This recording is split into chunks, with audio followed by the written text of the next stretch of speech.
whenever anyone puts a title up like that, you know where they're going, don't you? You pretty much know where they're going. You know, I think it's a synergy. However, there are some, I think, quite complex and challenging issues around, around the differences between how technology works, how digital content creation works, and how the body works and how dance practices work. So I'm going to go on a bit of a journey via some of the work that we've done at Motion Lab in addressing that question today.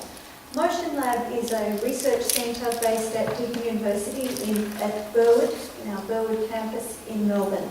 And we've been running almost 10 years. It's our 10-year anniversary next year. And the lab itself consists of now up to about 20 people.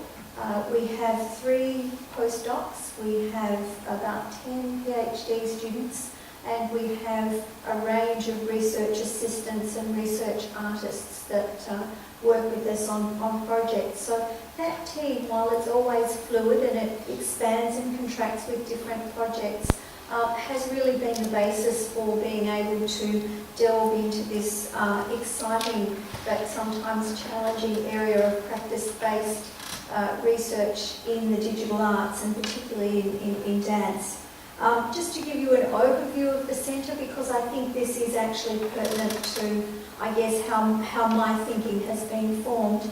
The Motion Lab was actually started as a commercial motion capture studio at Deakin University. So while we've expanded quite significantly and become a research centre, we still do a lot of commercial work, and that's influenced my thinking a lot about how technology intersects with movement. I think there's something about being able to see the process enacted through an area that's not your own that is very valuable to sort of gaining insights. When it's your own work, or your own field, you're very, very focused on, getting the outcome and making sure everything goes the way that you want it to go. But from my experience has been that the commercial work has taught me so much about how motion capture technology particularly intersects with movement practices of all kinds.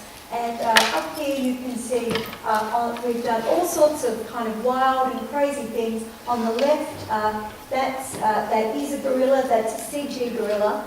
And this is an ad that we did the motion capture for a Japanese market commercial for the Toyota's Velstar, I think it was, one of the car models. So you won't see that ad on our television, but I'm told it's going very well. Facial capture, fully decked out with an imported motion capture performer who they flew in from Hollywood, who is a gorilla specialist, and he was fabulous. He really was. Really exciting to sort of see that kind of specialisation. Over on the left, some of you will have seen this if you were here last year. This is our motion capture of a deer for the Tui's beer ad, for those of you who might remember that. The plot is that the deer come down and drink the beer in the inner city. Movement performance research, of course, movement analysis of many kinds. Dance and technology is probably one of our sort of core bases. But the whole thing is really engineered around, and no pun intended, engineered around this idea of practice-based research. And this is something that I want to take some time to think about during this presentation. As a methodology, as an approach, that is certainly not the only approach that one can use to undertake dance research, but I think a very important approach to having one's toolkit.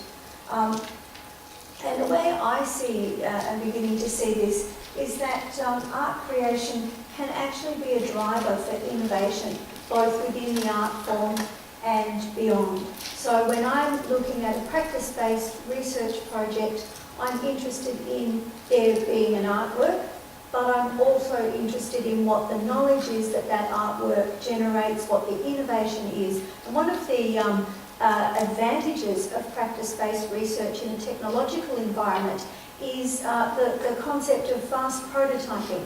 which in software development translates to fail fast, which means that you want to do the hardest thing first, and if it's going to fail, you want it to fail, right away. So fast prototyping is something that in the arts we know a lot about. In fact, some of us prototype right before the curtain goes up. I've seen people change lighting cues 10 minutes ago. I prefer not to, but needs must. But the thing about an art project, and particularly if it goes to performance, is it has to work.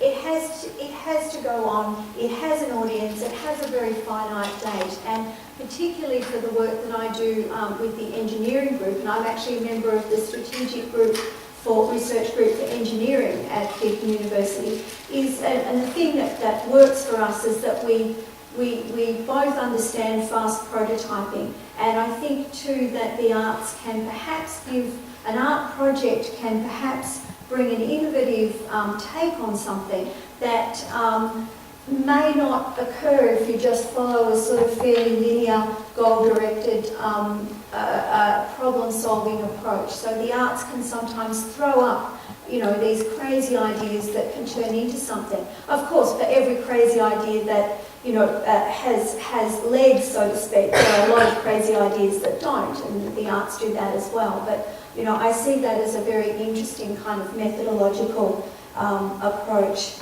And, another thing I think about the potential for practice-based research is that it really can be the foundation of research and development hubs. And in other industries, particularly in the hard sciences, we have a very well-established history of research and development hubs located in universities that work through partnerships with the large companies in mining, in defence, in all of those areas. That sort of working model is well established. I don't think it is so well established in the arts, and I think that's a very interesting opportunity for us because the arts have development needs, just like any industry does, and a working company just doesn't have the time, just like any working company in any industry just doesn't have the time to go off on a blue sky direction and for something that may have no real outcome. And I do see that as the role of university research to be that place where that can happen. And that's precisely what I think a good research grant is about, is something that may or may not be the right direction, but it's really important to find out.